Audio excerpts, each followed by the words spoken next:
estamos hoy contentos este domingo, esta mañana de domingo. Yo un poco como escucharán luz, pero procuraremos comunicar la palabra del Señor esta mañana. ¿Ven? El libro de Colosenses. Recuerden que nuestros pastores empezamos hace unos días el libro de Colosenses en la serie que se llama Colosenses. Así. Hoy vamos a nuestra palabra de Colosenses. Hoy está en el capítulo 1, del versículo 24 en adelante, hasta el capítulo 2, versículo 5. Colosenses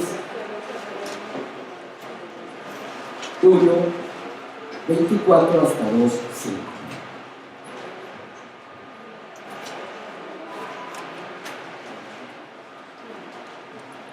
Dice la palabra del Señor: ahora me alegro en medio de mis sufrimientos por ustedes y voy completando en mí mismo lo que falta de las aflicciones de Cristo en favor de su cuerpo, que es la iglesia. De esta llegué a ser servidor según el plan que Dios me encomendó para ustedes, al dar cumplimiento a la palabra de Dios, anunciando el misterio que se ha mantenido oculto por los siglos y generaciones, pero que ahora se ha manifestado a sus santos.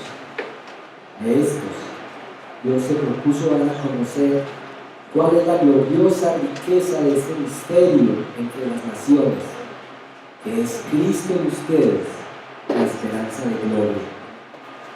A este Cristo proclamamos, aconsejando y enseñando con toda sabiduría a todos los seres humanos, para presentarnos a todos perfectos en Él. Con este fin trabajo y lucho, fortalecido por el poder de Cristo que obra en mí. Quiero que sepan qué gran lucha sostengo por el bien de ustedes y de los que están en la Odisea y de tantos que no me conocen personalmente. Quiero que lo sepan para que cobren ánimo, permanezcan unidos por amor y tengan toda la riqueza que proviene de la convicción y del entendimiento. Así conocerán el misterio de Dios, es decir, a Cristo, en quien están escondidos todos los tesoros de la sabiduría y del conocimiento. Les digo esto para que nadie los engañe con argumentos capciosos. Aunque estoy físicamente ausente, los acompaño el Espíritu y me alegro al ver su buen orden y la firmeza de su fe en Cristo. Señor, gracias por la palabra. Nosotros somos tan necesitados de que nos hables por tu palabra, porque lo que hacemos cada día es estar guiados, estar dirigidos a veces por nuestros instintos, por nuestros propios gustos y deseos. Necesitamos tanto que tu palabra sea la que nos orienta, la que nos muestra el camino, la que nos enseña, la que nos dirige. Señor, oramos para que esta palabra pueda hoy llegar a nuestro corazón y mostrarnos el camino de una vida que glorifica tu nombre, Señor. Que podamos ver cómo en este llamado que Pablo le hace a los colosenses encontramos un llamado de parte tuya para nosotros hoy, para nuestro andar, para nuestro vivir, para la gloria tuya, para nuestro caminar contigo, Señor. Nuestras vidas están delante de ti hoy, nuestros corazones, con hambre de ti, con deseos de ti, con anhelos de ti, Señor. Gracias por esta palabra que es suficiente para nosotros. En el nombre de Cristo Jesús. Amén. Bueno, ¿qué hemos visto hasta ahora de Colosenses? Que Colosenses era el, como dicen, el gentilicio de de unas personas que vivían en una ciudad pequeña que se llamaba Colosa, que Pablo les escribe esta carta desde la prisión, una carta elaborada muy inteligentemente, como ya nos lo explicó hace unos días el pastor Diego, cómo hacer una carta, cómo uno no entra de una vez pidiendo un poco de cosas en la carta, sino que es una carta que primero elogia, reconoce, anima, una carta hecha con mucho sabor. Pero Pablo le va a pedir a los colosenses una cosa fundamental. En el capítulo 3 les va a decir que hagan morir lo terrenal. Bueno, y en la introducción lo que hemos visto de esta carta en el capítulo 1 hasta el versículo 23, los problemas que tenía esta iglesia. ¿Recuerdan? ¿Qué tipo de problemas tenía esta iglesia de los colosenses?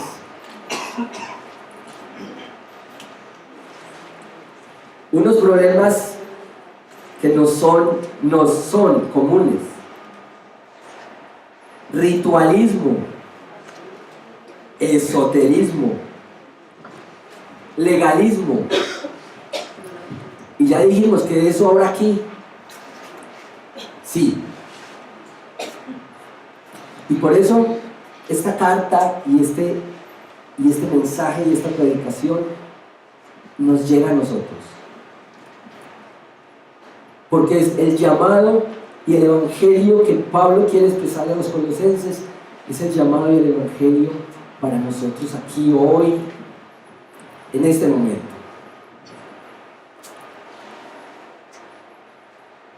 Quiero mostrar que Pablo en esta porción ofrece la respuesta para los problemas que tenía la iglesia de los colosenses. Y la respuesta es el evangelio, así de sencillito. La respuesta que Pablo propone para esos problemas de ritualismo, esoterismo y legalismo que había en la iglesia, la respuesta es el evangelio. ¿Y cómo se nos presenta el evangelio aquí en esta porción que leímos? Encontré que se presenta de dos maneras claves. La primera es que el evangelio en esta porción se presenta como una experiencia viva. Y la segunda es que el evangelio se presenta como un misterio que ha sido revelado. Primero, ¿cómo es que el evangelio es una experiencia viva? Notemos lo personal que es esta carta, en esta parte. Miren a un Pablo que no está hablando de conceptos, ideas filosóficas acerca del evangelio. Que el evangelio no son ideas abstractas. Que el evangelio no son conceptos elevados. Que el evangelio aquí es encarnado por alguien. Que el evangelio es mostrado como algo que se vive en la carne, que se vive personalmente. Note estas expresiones de Pablo en el versículo 24 inicialmente. Me alegro en medio de mis sufrimientos. Dice, llegué a ser un servidor. Dice, sostengo una lucha por ustedes. Y el evangelio se presenta como una experiencia viva. ¿Por qué nos cuesta tanto cuando alguien habla muy lindo, predica muy bonito, se sabe todos los versículos, habla muy bien y no lo vemos que vive eso que predica y eso que anuncia? ¿Por qué nos choca tanto eso? ¿Por qué decimos no? Porque es cierto que decimos no, ese sí. ¿Por qué nos choca tanto eso? Porque el evangelio no son ideas. Porque el Evangelio no es que cuentes, que hables, que digas, que te sabes el Salmo 119, porque el Evangelio tiene que ver con la vivencia, con la práctica. Y esto es lo que deja ver Pablo. Pablo, que sabía mucho, que tenía gran formación intelectual, no es lo que le expone, no son los argumentos que él da, sino que él expone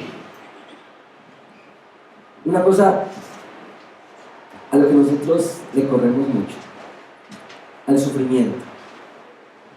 Al sufrimiento. Mire que Pablo nos muestra cómo se enfrenta el sufrimiento sin autocompasión, sin generar lástima en los otros. Ahora, ¿no les parece muy curioso la manera como el texto lo presenta? Me alegro en medio de mis sufrimientos por ustedes. ¿Ustedes cómo les parece eso? Me alegro en medio de mis sufrimientos. Si lo que menos queremos es sufrir, si a cualquier asomo de sufrimiento, lo que queremos es correr. Si queremos evitar el sufrimiento a toda costa, lo que valga por evitar el sufrimiento. Pero Pablo dice, me alegro en medio de mis sufrimientos por ustedes. Pablo no está generando culpa en nosotros, no está autoflagelándose porque está sufriendo. Ahora, el sufrimiento en la vida cristiana estará reservado para los líderes. El sufrimiento en la vida cristiana estará reservado para los mártires de la historia de la iglesia. ¿Estará reservado para los pastores o para los que están allá en los lugares más públicos? ¿Y qué del sufrimiento te toca a ti? Porque este evangelio tiene que ver con sufrimiento. ¿Acaso no es que el evangelio dice, el que quiera venir en pos de mí, tome su cruz? ¿Acaso este es el evangelio que dice que en el mundo tendréis aflicciones, pero que confiemos porque el Señor ha vencido? ¿Cómo te sientes con el sufrimiento? ¿Cómo asumes el sufrimiento? ¿Cómo lo recibes? Yo creo que el sufrimiento no está reservado para unos pocos. Creo que el caminar en la vida cristiana nos va a exigir siempre algo de sufrimiento. Llevar la cruz. Ahora,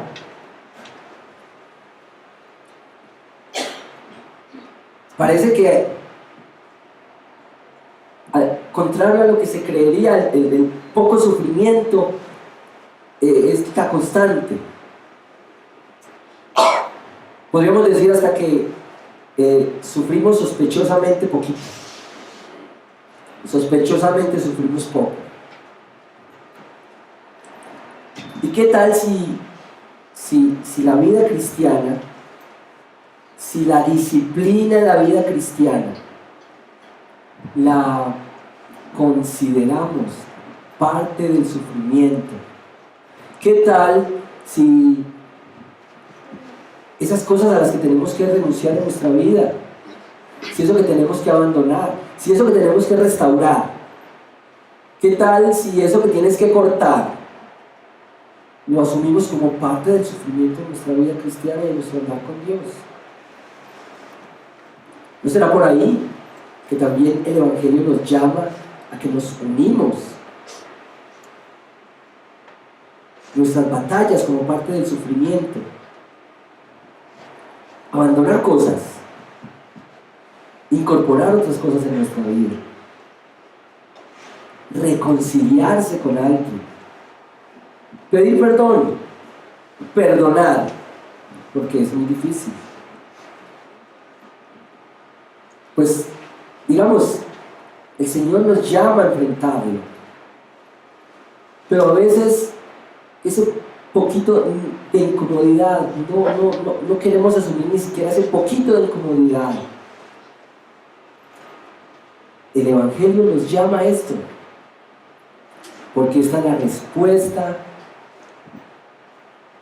a los problemas que tiene la iglesia de allá, y que vimos son los problemas de nuestra iglesia.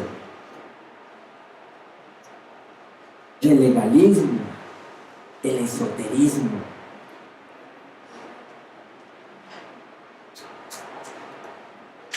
Asumimos que el Evangelio nos llama, nos confronta, nos paramos como en un espejo y la palabra nos escanea y nos dice: tienes que asumir en tu corazón y en tu vida.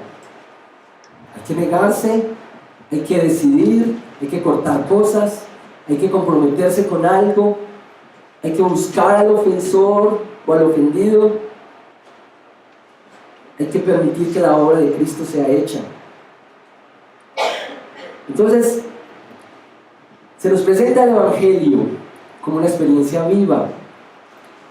En primer lugar, cuando Pablo enfrenta el sufrimiento y asume el sufrimiento, no con autolástima, sino como parte de la experiencia cristiana, y lo toma para darle la gloria al Señor.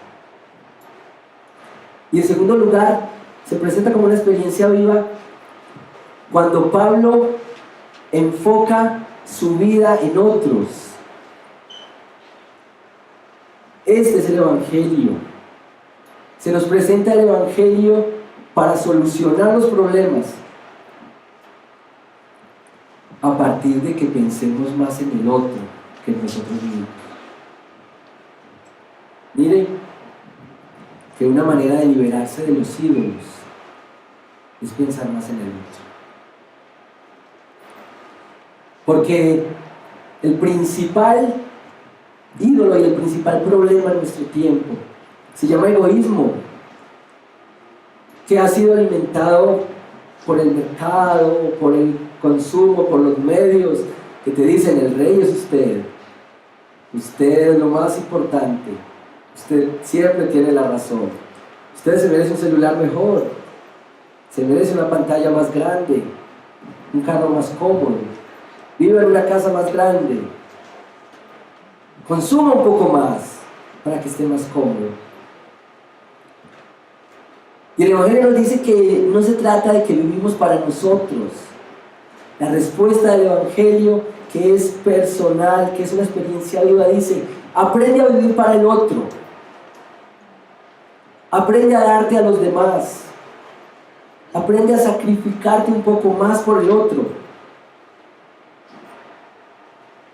Miren, 2 Corintios 5:15 dice que Él murió por todos, para que los que viven ya no vivan para sí, sino para el que murió por ellos y fue resucitado.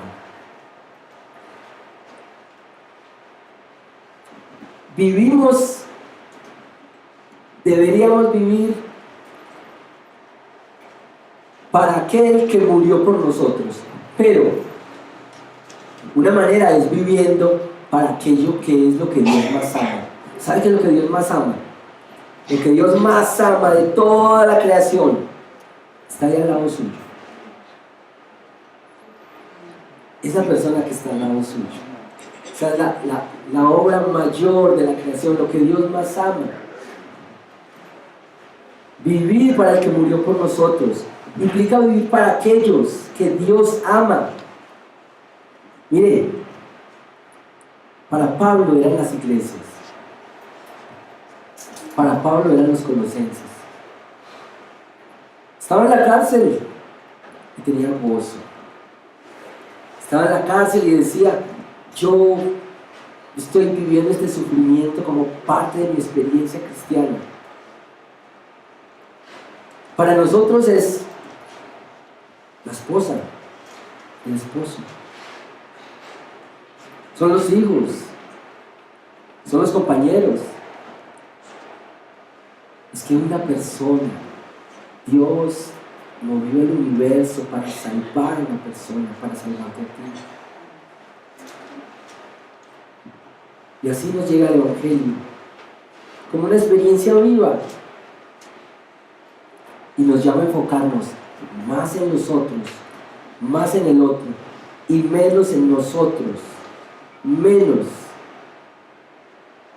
Pablo estaba dispuesto a ir hasta las últimas consecuencias por los otros, por la iglesia. Y decía que sufría. Hace una lista larga de sus sufrimientos, y en esa lista larga incluye, sumado a esto, los sufrimientos por la iglesia.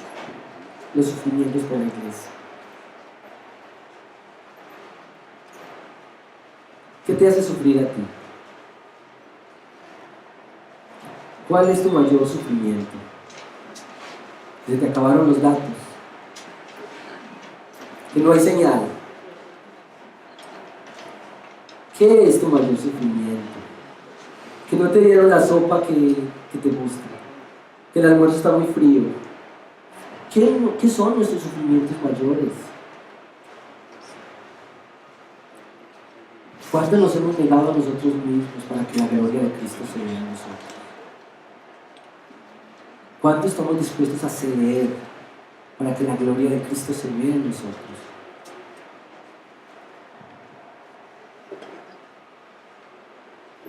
El Evangelio se nos presenta como una experiencia viva, y en segundo lugar el Evangelio se nos presenta como un misterio revelado. Muy interesante esto del misterio, porque la palabra se usa solo 4 veces en Colosenses, y 3 de esas 4 se usan en esta pedacito, en esta porción. Un misterio. ¿Qué es un misterio? Secreto. Misterio, algo oculto. Pablo dice, como los colosenses están entretenidos con esoterismo, con ritualismo y con pensando en cosas extraterrestres. Entonces Pablo les dice, sí hay un misterio, y este misterio ya fue revelado, y este misterio es Cristo. Cristo en ustedes, que es la esperanza de gloria. Mire, todo el Nuevo Testamento presenta a Jesús como un misterio. El misterio.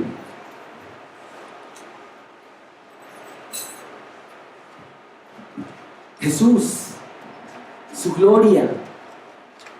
Jesús. La respuesta para los problemas de la iglesia. Los problemas. La respuesta para los problemas de ritualismo, de legalismo, es Cristo y es el Evangelio.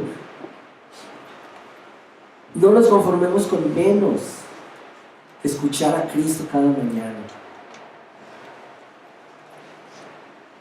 No se quede en ninguna iglesia donde no le prediquen a Cristo, donde el centro no sea Cristo. No nos conformemos con menos que el Evangelio, que nos habla de nuestra realidad, de nuestra condición de pecadores, de nuestra necesidad de salvación. Este misterio. Miren por favor versículos 26. Anunciando el misterio que se ha mantenido oculto por siglos y generaciones, pero que ahora se ha manifestado a sus santos. Y 27, a estos Dios se propuso dar a conocer cuál es la gloriosa riqueza de este misterio entre las naciones, que es Cristo en ustedes, la esperanza de gloria. Y el 2:2, quiero que lo sepan, para que cobren ánimo, permanezcan unidos por amor, tengan toda la riqueza que proviene de la convicción y del entendimiento, así conocerán el misterio de Dios, es decir, a Cristo. Pablo experimentó en carne viva este misterio.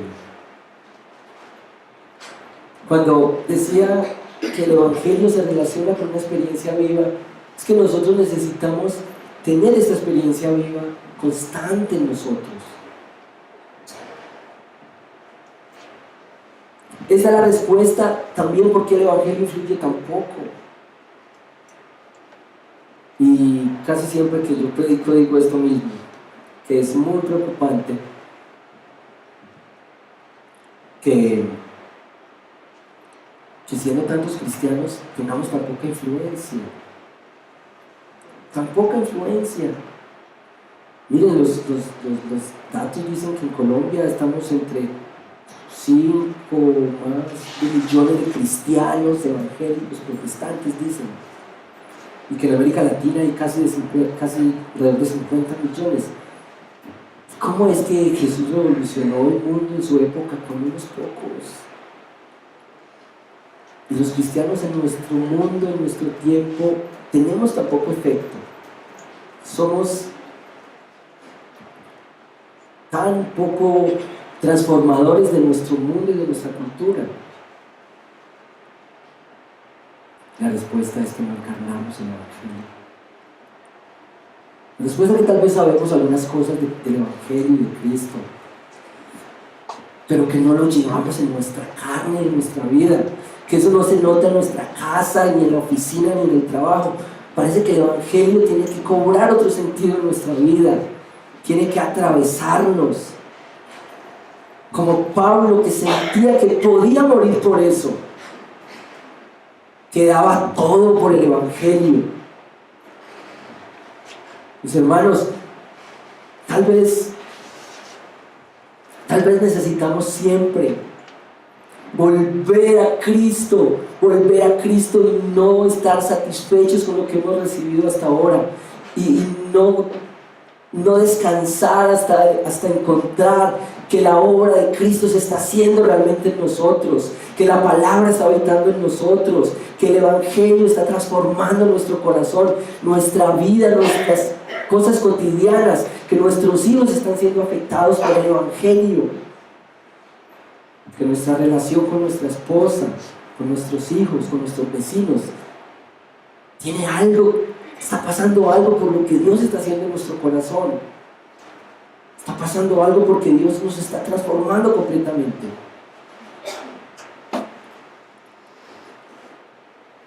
Finalmente Pablo da a conocer cuál es el propósito suyo.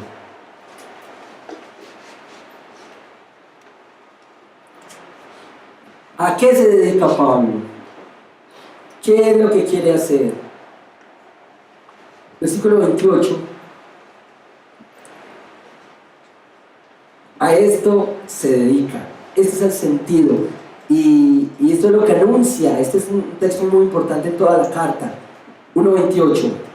A este Cristo proclamamos, aconsejando y enseñando con toda sabiduría a todos los seres humanos, para presentarlos a todos perfectos en Él.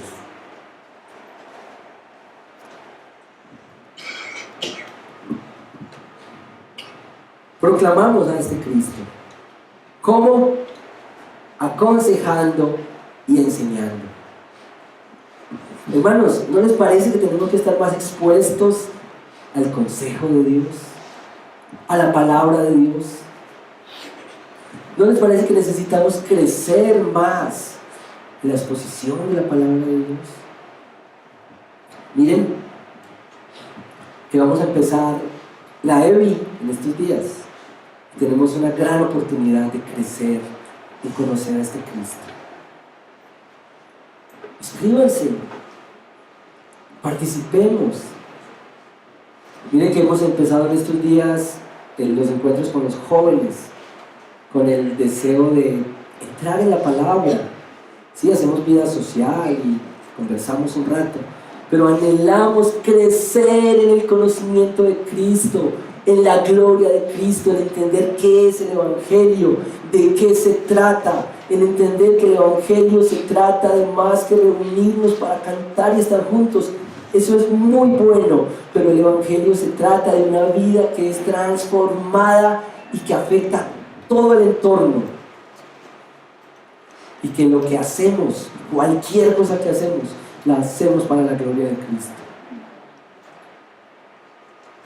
Y que cualquier decisión que tomamos, pequeña o grande, primero decimos, ¿cómo le doy gloria a Cristo en esta decisión? Y que evaluamos nuestra vida a la luz de la palabra. Y que tenemos vidas reflexivas frente a lo que escuchamos, frente a los medios de comunicación, frente a lo que hay a nuestro lado. Escuchamos. ¿Esto qué tiene que ver con la gloria de Dios? Hermanos, estamos llamados a crecer en la palabra, a buscar más la palabra del Señor, tal vez a disciplinarnos más en nuestra vida devocional, acercarnos a la palabra del Señor en nuestra vida devocional, tal vez a apagar más la tele, tal vez a organizar mejor nuestros tiempos, para que esto, que es el propósito grande de proclamar, aconsejar, enseñar el Evangelio, sea que nosotros nos exponemos a eso y nos preparamos para hacerlo, porque esta es la tarea que Pablo nos pone. Usted es un creyente que no solamente recibe la palabra del Señor, sino que la comunica a otros, que la lleva, que la da a otros. Proclamamos a Cristo, aconsejando, enseñando con toda la sabiduría. Y mire que Pablo dice a todos los seres humanos, todos, para presentarlos a todos perfectos, con toda la sabiduría. Expongámonos más a la palabra del Señor, que pueda crecer nuestro interés por Cristo, que pueda crecer nuestro anhelo por Él, que así como deseamos, como tenemos hambre, ganas de tantas cosas, podamos desear a Cristo en nuestra vida, podamos anhelarlo, que nos podamos exponer más a la palabra de Dios en nuestra vida devocional, que estemos dispuestos, que la palabra nos confronte con nuestra necesidad y con nuestros ídolos. Porque una cosa es cuando buscamos la palabra de Dios para escuchar algo que quisiéramos oír, algo que nos gusta, un versículo que nos alienta. Sí, chévere, pero ¿qué tal cuando la palabra te confronta y te dice, mira, estás mal? Mira, estás viviendo lejos de Dios. Que nuestro acercamiento a Dios sea así. Dios, yo estoy aquí y haz conmigo lo que tú quieras, lo que yo tenga que cambiar, lo que tenga que pasar en mi vida, hazlo por tu palabra, por tu palabra. Quiero terminar con lo que dice 2 Corintios 5, 14 y 15. Si lo pueden buscar.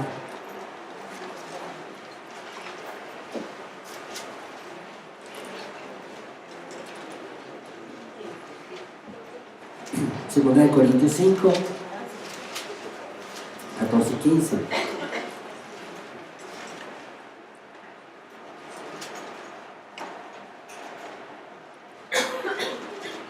Dice, el amor de Cristo nos obliga, porque estamos convencidos de que uno murió por todos y por consiguiente todos murieron.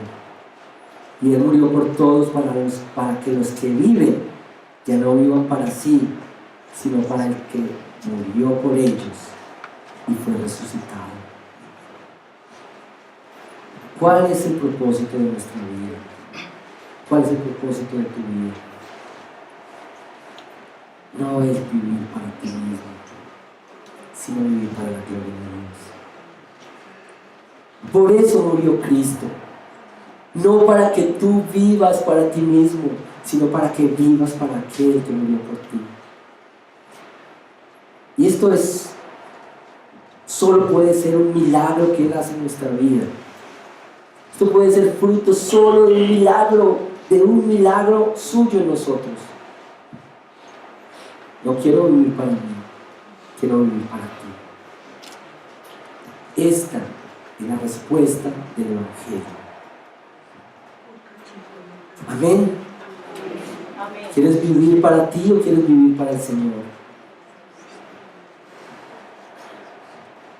Quiero que oremos, porque vivir para el Señor no es fácil en este tiempo, y nunca fue fácil. Es más fácil vivir para uno mismo, para sus gustos, para su comodidad, para su deleite, para su plenitud. Pero esta palabra, este llamado a vivir para Cristo, este es el Evangelio. Dios, estamos delante de ti esta mañana. Te damos gracias porque en medio de nuestro pecado, en medio del pecado de la iglesia, en medio del pecado de los colosenses, en medio del pecado que enfrenta la iglesia, tú no nos dejas abandonados, sino que presentas el Evangelio como la respuesta. Y muestras que el Evangelio es una experiencia viva. Y muestras que el Evangelio es Cristo como el misterio que nos ha sido revelado. Gracias porque en Cristo tenemos toda la esperanza para andar, para avanzar. Gracias porque Cristo es la esperanza de gloria. Señor, y nosotros pedimos, rogamos, Señor, que nos ayudes a vivir para ti, para aquel que murió para darnos vida. Oramos, Señor, en medio de este mundo que estimula solo nuestro egoísmo y solo nuestra autosatisfacción y nuestra autocomplacencia. Ayúdanos a morir a nosotros y a vivir para ti, vivir para la gloria tuya, vivir para la alabanza tuya. Enséñanos a morir a nosotros, porque por esto murió Jesús, para darnos vida, para que no vivamos para nosotros mismos, sino para que vivamos para aquel que nos amó, para aquel que nos rescató. Damos gloria a ti, Señor, damos gloria a ti, y yo oro para que cada uno de tus hermanos y hermanas sea tu gloria, sea tu poder, sea, Señor, tu gracia manifestándose, y cada uno pueda en la cotidianidad de su vida vivir para la gloria tuya. No vivan para sí, sino que vivan para la gloria tuya, Señor. Yo te lo ruego y te doy muchas gracias en el nombre de Jesús. Amén.